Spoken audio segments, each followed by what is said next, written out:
কিছুদিন আগে সজীব ওয়াজেদ জয় বলেছেন, আওয়ামী লীগ সভানেত্রী শেখ হাসিনার বয়স হয়ে গেছে, তিনি আর রাজনীতি করবেন না, তিনি অবসরে যাবেন।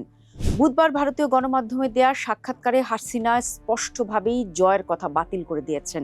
তিনি ঘোষণা দিয়েছেন, মানুষেরই দুঃসময়ে তিনি সাধারণ মানুষের পাশে থাকবেন। একই সাথে তিনি দাবি করেছেন, ২০২৪ সালের জুলাই আগস্টের আন্দোলনটি কোনো স্বতঃস্ফূর্ত আন্দোলন ছিল না, বরং রেজিম চেঞ্জের মেটিকুলাসলি ডিজাইন্ড ষড়যন্ত্র। আন্তর্জাতিক মহলের একাংশের কিছু প্রতিবেদন তিনি পক্ষপাত দুষ্ট বলে উল্লেখ করেছেন। তার অভিযোগ, আওয়ামী লীগের কার্যক্রম বন্ধ করে দেওয়া হয়েছে, নেতাকর্মীরা নির্যাতিত হচ্ছেন, সংখ্যালঘুরা আতঙ্কে রয়েছেন এবং মুক্তিযুদ্ধের ইতিহাস বিকৃত করা হচ্ছে। শেখ হাসিনার ইস্তফা প্রসঙ্গ তার বক্তব্যে সবচেয়ে বড় দ্বন্দ্ব দেখা যায়। হাসিনার দাবি, তিনি জানিয়েছেন যে তাকে পদত্যাগ করার সময় দেওয়া হয়নি। সংবিধান অনুযায়ী স্বহস্তে লিখিত পদত্যাগপত্র সশরীরে মহামান্য রাষ্ট্রপতির সামনে উপস্থিত থেকে তার হাতে তুলে দেওয়ার নিয়ম, কিন্তু সে সুযোগ তিনি পাননি। তার কথায় গণভবন আক্রমণ করতে হলে হাতে সর্বসাকুল্যে ৩০ থেকে ৪০ মিনিট সময় ছিল। সিনিয়র সাংবাদিক মতিউর রহমান চৌধুরীর সাথে সাক্ষাৎকারে রাষ্ট্রপতি মোহাম্মদ শাহাবুদ্দিনও স্পষ্ট জানিয়েছেন, তিনি শেখ হাসিনার কোনো ইস্তফাপত্র পাননি।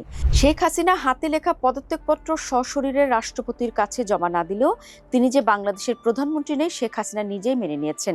কাজে নতুন করে এসব বিষয়ে বিতর্ক তৈরি করা অর্থহীন। বাংলাদেশের রাজনীতি অনেক বদলে গেছে।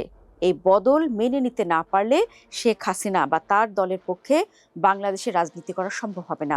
শেখ হাসিনা দাবি করেছেন, জুলাই আগস্ট আন্দোলনে প্রায় ১৪০০ মানুষ নিহত হয়েছেন বলে OHCHR এর রিপোর্টে উল্লেখ করা হয়েছে, কিন্তু অন্তর্বর্তী সরকার গেজেট অনুযায়ী নিহতের সংখ্যা ৮৩৪। তিনি এই রিপোর্টকে হাইলি ইনঅ্যাকুরেট আখ্যা দিয়ে অপসারণের দাবি জানিয়েছেন। তিনি বলেছেন, OHCHR কমিশনার ভলকার তুর বিবিসিতে এক সাক্ষাৎকারে হুঁশিয়ারি দিয়েছিলেন যে বাংলাদেশ সেনাবাহিনী কঠোর হলে শান্তিরক্ষী মিশন থেকে সরিয়ে দেওয়া হবে, যা একটি দেশের অভ্যন্তরীণ বিষয়ে হস্তক্ষেপের শামিল।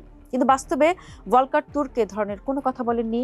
তিনি বলেছেন, শেখ হাসিনা সহ তৎকালীন সরকারের শীর্ষ কর্মকর্তারা খুব গুরুতর অপরাধ সম্পর্কে সচেতন ও জড়িত ছিলেন। হাসিনা এই বিষয়টিকে হস্তক্ষেপ বলে আসলে দায় এড়াতে চাইছেন। শেখ হাসিনার সবচেয়ে বিতর্কিত মন্তব্যটি জুলাই আন্দোলন নিয়ে। তিনি বলেছেন, জুলাই আন্দোলন কোনো স্বতঃস্ফূর্ত আন্দোলন ছিল না, এটি ছিল একটি সরকার পরিবর্তনের ষড়যন্ত্রমূলক আন্দোলন।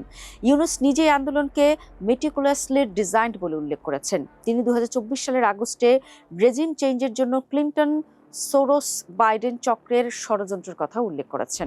দর্শক, শেখ হাসিনা জুলাই আন্দোলনটিকে কেবল জুলাইয়ের ১ মাসের মধ্যে সীমাবদ্ধ রাখতে চাইছেন, কিন্তু বাস্তবে তিনি ভুলে গেছেন ২০১৪ সালের ৫ জানুয়ারির বিনা ভোটের ইলেকশনের কথা, ২০১৮ সালের রাতের ভোট এবং ২০২৪ সালের ডামি নির্বাচনের কথা তিনি বেমালুম চেপে গেছেন। তার ১৫ বছরের শাসনে বাংলাদেশের মানুষের ভোটের অধিকার যে কেড়ে নেওয়া হয়েছিল, মত প্রকাশের স্বাধীনতায় হস্তক্ষেপ করা হয়েছিল, রাজনীতিবিদদেরকে গুম করা হয়েছিল, এই সব বিষয়গুলোর সম্মিলিত বিস্ফোরণই এই আন্দোলন।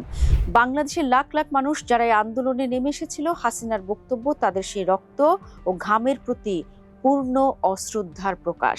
হাসিনার অভিযোগ, বর্তমানে বাংলাদেশে গণতন্ত্র আক্রান্ত, আওয়ামী লীগের কার্যক্রম বন্ধ করার আইন করা হচ্ছে। কিন্তু প্রশ্ন হলো, ২০২৫ সালের মে মাসে আওয়ামী লীগের কার্যক্রম নিষিদ্ধ করার আগের ১০ মাস আওয়ামী লীগ কোথায় ছিল? আইনগতভাবে নিষিদ্ধ করার আগে নিজেরাই নিজেদের নিষিদ্ধ করে আওয়ামী লীগ। আর গণতন্ত্র বিপন্ন শেখ হাসিনার ১৫ বছরের শাসনামলে সংসদে বিরোধী দলের উপস্থিতি শূন্যের কোটায় নেমে আসা, জোরপূর্বক গুম, বিচার বহির্ভূত হত্যাকাণ্ড এবং পতনের মুখে গণমাধ্যম স্বাধীনতার ঘটনাগুলো আন্তর্জাতিক প্রতিবেদনে বারবার সমালোচিত হয়েছে। হাসিনা এখন গণতন্ত্রের রক্ষাকর্তার ভূমিকা নিলেও তার আমলে গণতন্ত্রের চর্চা কতটা সীমিত ছিল তা অনেক স্বাধীন সংস্থার প্রতিবেদনে উঠে এসেছে। শেখ হাসিনা দাবি করেছেন, ইউনূস সরকার সংখ্যালঘুদের রক্ষা করতে ব্যর্থ হচ্ছে এবং জঙ্গি শক্তি দেশের বৈদেশিক নীতি নির্ধারণ করছে। তিনি ইন্ডিয়ার প্রতি বৈরিতা তৈরির অভিযোগ এনেছেন। ইন্ডিয়া হাসিনার বন্ধু, এটা আমরা জানি। হাসিনার পতনের পর ইন্ডিয়া বাংলাদেশ সম্পর্ক টানাপোড়েনে পড়েছে, কিন্তু এই টানাপোড়েনের সম্পূর্ণ দায় শুধু বাংলাদেশের উপর চাপানো যায় কি? সীমান্ত কূটনৈতিক ইস্যুতে ভারতের পদক্ষেপগুলো দেখলে তিনি হয়তো এই মন্তব্য করতেন না। শেখ হাসিনা দাবি করেছেন, তিনি দেশের আর্থ-সামাজিক উন্নয়নের জন্য দিন রাত অক্লান্ত পরিশ্রম করে গেছেন, অথচ শেখ হাসিনাই দেশের অর্থনীতিকে ফোকলা করে রেখে গেছেন।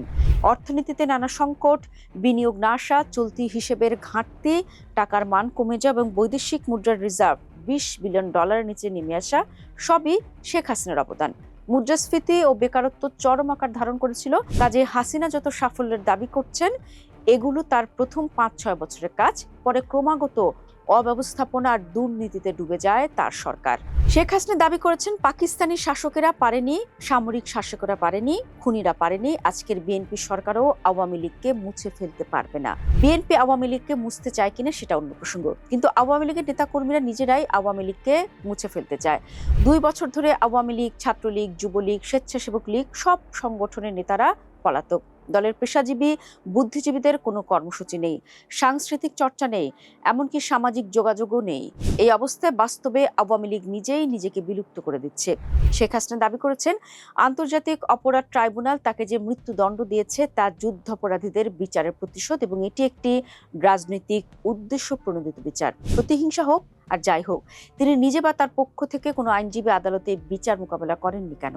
আন্তর্জাতিক সংস্থাগুলো বিচারের সুষ্ঠুতা নিয়ে নানা আশঙ্কা করেছে, কিন্তু একই ধরনের মন্তব্য শেখ হাসিনার আমলের আইসিটি সম্পর্কেও নানান মন্তব্য করেছিল। হাসিনা একটার পক্ষে আরেকটা বিপক্ষে অবস্থান নিয়েছেন। নিজের সুবিধা মতো অবস্থান নিয়ে শেখ হাসিনা আসলে বাস্তবতাকে আড়াল করতে চাইছেন। যদি এমনটাই তার অবস্থান হয়, তাহলে বলতে হবে বাংলাদেশের রাজনৈতিক বাস্তবতা থেকে তিনি অনেক দূরে অবস্থান করছেন। তিনি এখনো দোষারোপের রাজনীতি করে যাচ্ছেন, যা আওয়ামী লীগকে ক্রমাগত জনবিচ্ছিন্নই করবে। যেমনটি হাসিনা নিজেই বলেছেন, বিএনপি আওয়ামী লীগকে মুছে দিতে পারবে না, কিন্তু এমন জনবিচ্ছিন্ন অবস্থান যদি চলতে থাকে, তাহলে অন্য কাউকে লাগবে না, আওয়ামী লীগ নিজেই নিজেকে বিলুপ্ত করে দিতে পারে।